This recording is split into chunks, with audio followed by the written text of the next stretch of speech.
안녕하세요. 네, 미얀마 경주와 민속나 채널의 미얀마 경주입니다. 요새는 응달이 너무 정신없이 지내가지고 저 혼자 또 출연을 하도록 하겠습니다. 네, 제가 전에 한국어 미얀마어 관련해서 강의 몇 번 올린 적이 있는데요. 한국어와 미얀마어 그리고 한글과 미얀마 글자 그래서 문자 체계에 대해서 조금 말씀드린 적이 있는데 요새 제가 조금 역사 공부를 하고 있는데요. 공부를 또 이렇게 시작하다 보니까 여기저기 이렇게 머릿속에 이거저거 생각나는 것들이 생기더라고요. 오늘 아침에 비몽사몽 상태에서 갑자기 이 단어가 생각이 나가지고 오늘은 한국어와 미얀마어 사이에 있는 너무 유사한 단어 몇 개를 말씀해 드려보도록 하겠습니다. 어떻게 잠에서 깼다가 아차 그러네 하면서 그렇게 생각이 나는 단어였는데요. 우선은 좀 더 쉬운 그런 단어들부터 얘기를 해드리도록 하겠습니다. 한 언어가 서로 이렇게 비슷하다고 또 이렇게 비교를 하려고 할 때 저희가 주로 뭐 신체 언어나 뭐 천체에 관련되는 그런 자연에 관련되는 호칭 이런 용어들을 많이 살펴보는데 한국어와 미얀마어는 구조적으로도 많이 비슷한 거를 제 첫 번째 강의를 보시면 아실 텐데요. 또 문자 체계에 있어서도 상당한 그런 유사성을 가지고 있다고 제가 말씀드렸죠. 근데 좀 그래서 저희가 호칭 한국어 사이 미얀마어 사이에서 사용하는 호칭의 문화도 비슷한데 단어들도 많이 비슷해요. 예를 들어서 나 한국어로 나라고 얘기를 할 때 미얀마어로는 나라고 이응 초성으로 미얀마어에서는 초성으로 이렇게 이응이 나올 수 있어서 나라고 발음을 하는데 상당히 비슷해요. 어떻게 한국어를 말하고 있을 때는 미얀마 사람들도 그거 우리랑 단어가 비슷한데? 라고 말한 게 몇 번 제가 들어본 적이 있어요. 그래서 너 같은 경우에도 닌 이렇게 쓰거든요. 그래서 니 가방, 뭐 니 물건 할 때는 미얀마어로 니라고 하는 거랑 많이 비슷하게 많이 들립니다.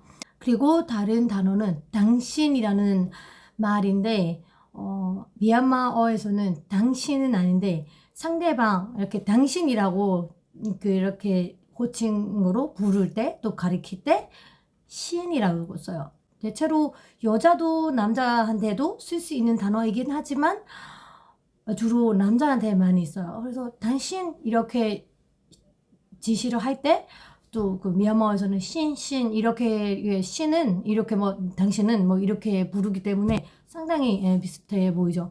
그리고 뭐 엄마 아빠는 뭐 이거는 전 세계 공통이라고 할 수 있어서 조금 이렇게 넘어가도록 하고요. 그런데 제가 한국어를 배우면서 정말 궁금한 단어 두 개가 있어요. 언니라고 할 때랑 어머니라고 할 때의 니자.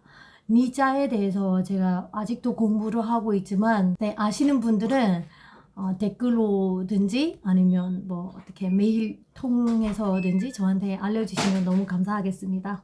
왜냐면 그게 미얀마어에서도 누군가 여자를 부르거나 그 아랫사람을 부를 때 니라는 단어를 사용하거든요. 그래서 이 어머니 뭐도 언니라는 단어 뒤에 니자가 상당히 제 연구 분야에서 너무 흥미로운 그 단어예요. 그리고 아버지, 할아버지의 지자요.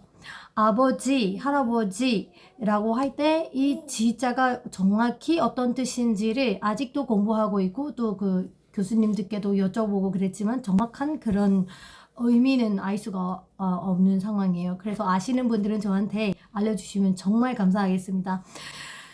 이 단어 같은 경우에는 스리랑카에서는 아빠찌라고 사용을 해요. 아버지가 아빠찌.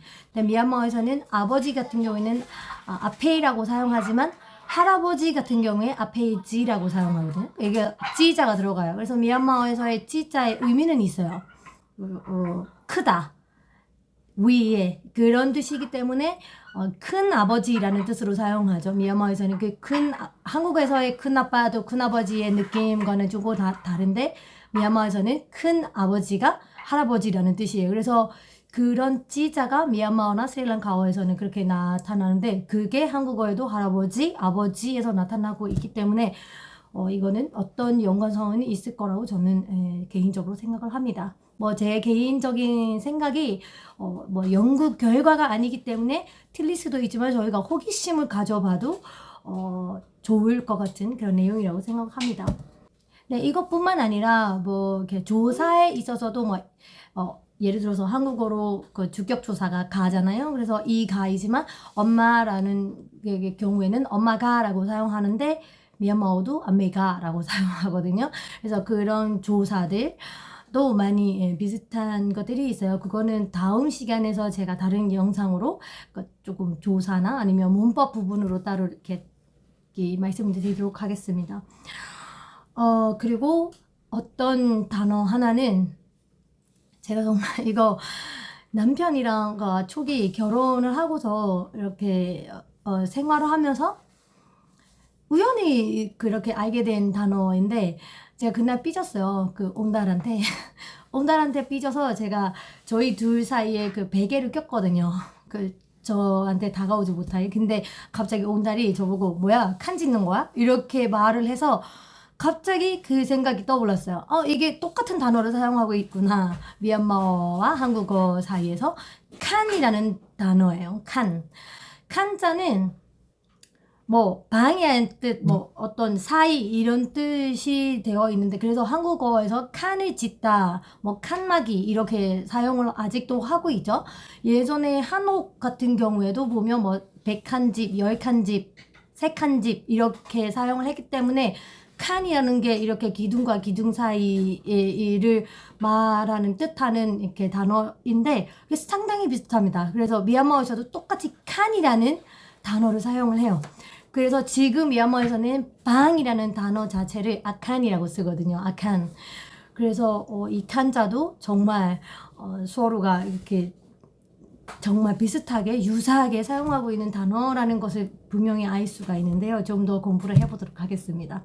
네, 그래서 마지막 한 글자인데 네, 드릴 말씀은 많이 있는데요. 네, 조금씩 잘라서 재미를 삼아서 한 부분, 두 부분 이렇게 나눠서 의논하도록 하겠습니다. 네, 그래서 오늘 아침에 제가 생각이 났던 거는 원이라는 글자예요. 어쩌다가 그렇게 공부를 하다가 뭐 요새 이게 좀 잠잘 때도 공부 생각하고 아침에도 깰 때 바로 공부 생각부터 생각이 나는데 원자가 갑자기 또 이렇게 생각이 나더라고요. 원. 그래서 그 한국어로는 동그랗다, 동그라미, 그런 동그란 모양이 있는 게 원이잖아요. 미얀마에서는 이거를 원이라고 쓸 때도 있고 와인이라고 쓸 때도 있거든요. 그래서 완전체 동그라미를 쓸 때는 와인이라고 와인 이렇게 쓰는데 그래서 와인 원과 비슷하게 와인자 이렇게 발음을 하지만 둥근 모양을 쓸 때는 원 이렇게 사용을 해요. 그래서 정말 상당히 비슷하다는 것에 오늘 아침에 또다시 생각이 났어요.